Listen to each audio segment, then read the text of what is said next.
Well, our policy is that we like Europe, but not the European Union. Okay. Not this thing with this wretched flag you can see before you.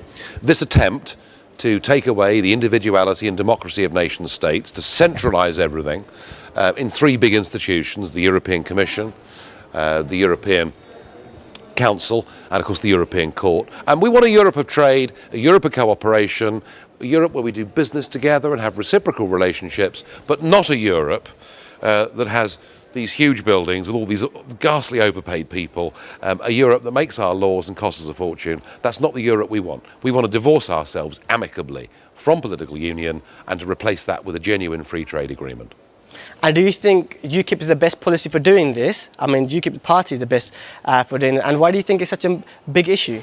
Well, we're the only party saying it. I mean, what is so remarkable is that we have in England anyway, we have a Labour, Lib Dem and Conservative parties. They all say the same thing. They all say we must be part of this union. Oh, we'll amend it, we'll reform it, we'll bend it and shape it. And so only Ukip is there clearly saying we should not be part of political union. We want trade and cooperation. And I think actually what's really interesting is that 10 years ago, when I made these arguments, people said, well, this all sounds a bit odd. Does it really matter that much? Is Europe that important? Do you know what? It is important. It's important because if, let's say, you're one of our 4 million small business people, every piece of employment legislation, every piece of health and safety, every piece of environmental legislation doesn't come from Westminster, doesn't come from people that we send there and vote for and from our own government. It comes from these European institutions. So its effect on our life is now huge. And in fact, something like 75% of our laws are now made by the institutions of the European Union. Well, that is not, in my view, living in a self-governing democracy. But Nigel, then again, many people argue being in the European Union is a great benefit for Britain. For them it is, yes. And what it is because it gives Britain more of a voice and more of an impact on the global stage, being a part of a team rather than being an individual isolated country. Well, two answers to that. Firstly, everyone that says that to you is earning a salary out of the European Union. Amazing. Those that can argue for their own self-interest tend to do it very, very well. Now, this argument about influence, ever since the 1970s, we've been told by the Foreign Office and by leader after leader, we have more influence on the world stage. Okay, let me try you with this. We're the 5th biggest trading country in the world. We've always been merchants and traders. The Brits are very good at it. When the World Trade Organization meets to talk about global trade talks, we're asked to leave the room. Leave the room. Even little countries, even Hong Kong is allowed by the Chinese to stay in the room. We're asked to leave the room because we're represented by one unelected commissioner for all these different European states. So actually, how much influence does Britain have on global trade? None. And if we go, no, I haven't finished yet. If we go on down this route, we now have the European Union with an emerging, evolving foreign policy that wants to replace us on the UN Security Council.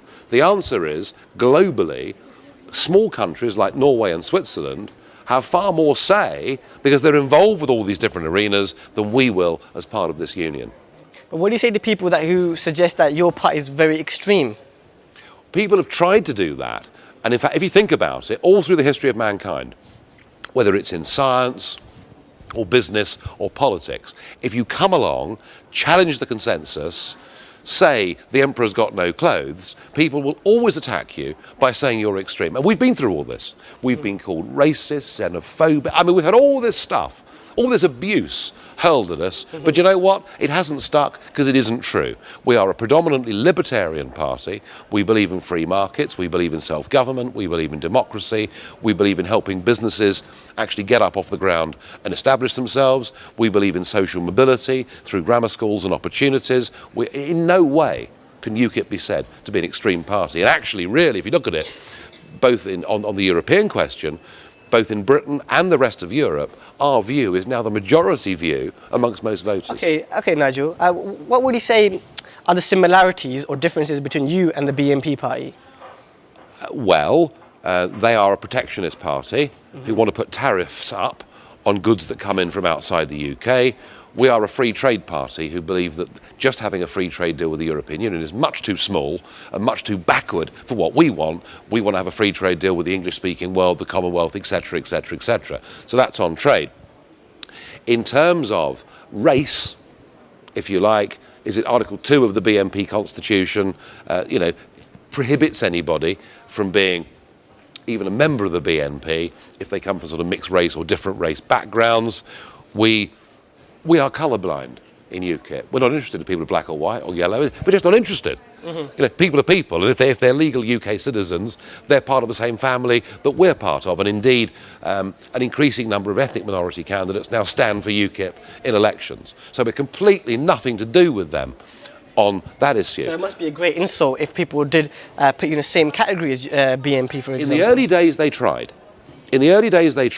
Now, even amongst the sort of type of press that don't like us, if it's the New Statesman or whatever else it may be, they may call us all sorts of things. They don't call us racist anymore because it simply isn't true. Okay, let's move on to the Eurozone, for example. Now, the Eurozone is a big mess at the moment with frequent uncertainty, the markets and bankers, and with countries. Do you think Britain not joining the Euro was the best thing it ever done? Thank goodness. Thank goodness. It would have been a catastrophe. It would have been a catastrophe. And I'm pleased to say that there are now some people out there who, Max Hastings and people like that, who are now saying, sorry, we made a mistake. Thank goodness we weren't listened to at the time. One or two idiots like Paddy Ashdown still think we should join the euro, but they're few in number. It's a very good thing we didn't do it.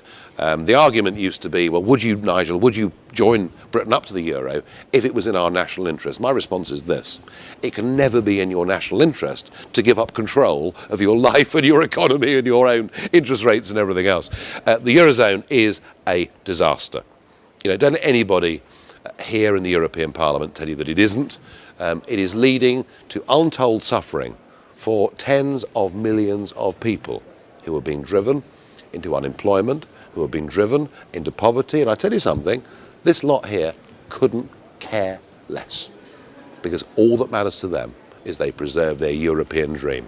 They're as bad as the communists that went before them and ran Soviet Russia and led so many of those people into misery. Earlier speaking to Nick Griffin about his opinions on UKIP, he pretty much said the same thing as what you're saying against UKIP, for example. It was just UKIP is just a sort of ideology about this is a third sort of party trying to take over the Liberal Democrats. What do you say to things like that? I couldn't care less what Nick Griffin says. I'm not interested. Next question, please. Okay. Many analysis, for example, on the EU say it was a political dream in which all economies could function together. And the fact was to be sort of a copy of the United States of America. It says all countries would help each other. Why is this not happening?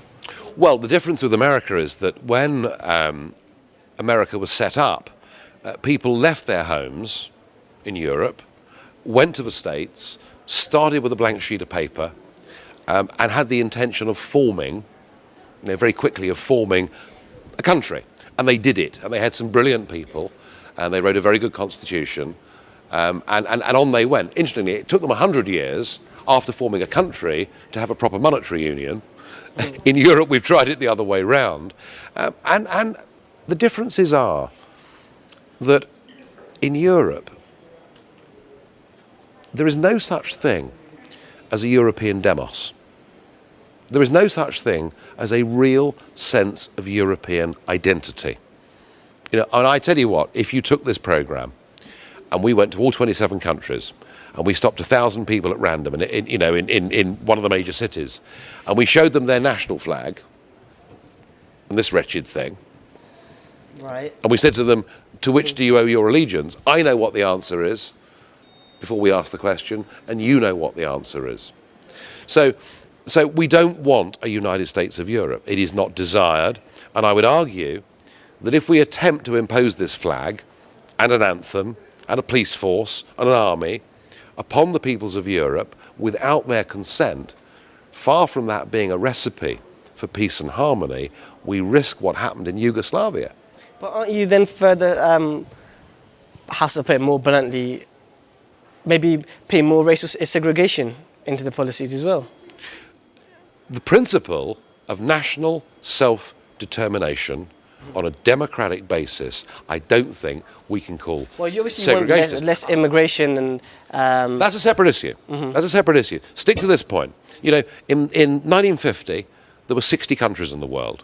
There are now 220 countries in the world. All over the world, the principle of national self-determination has seen big and often artificial states break down into smaller states that people recognise, identify with, and where they wish to govern themselves. The only part of the world in which we're attempting to reverse that process is here in Europe. And it isn't going to work because people don't want it.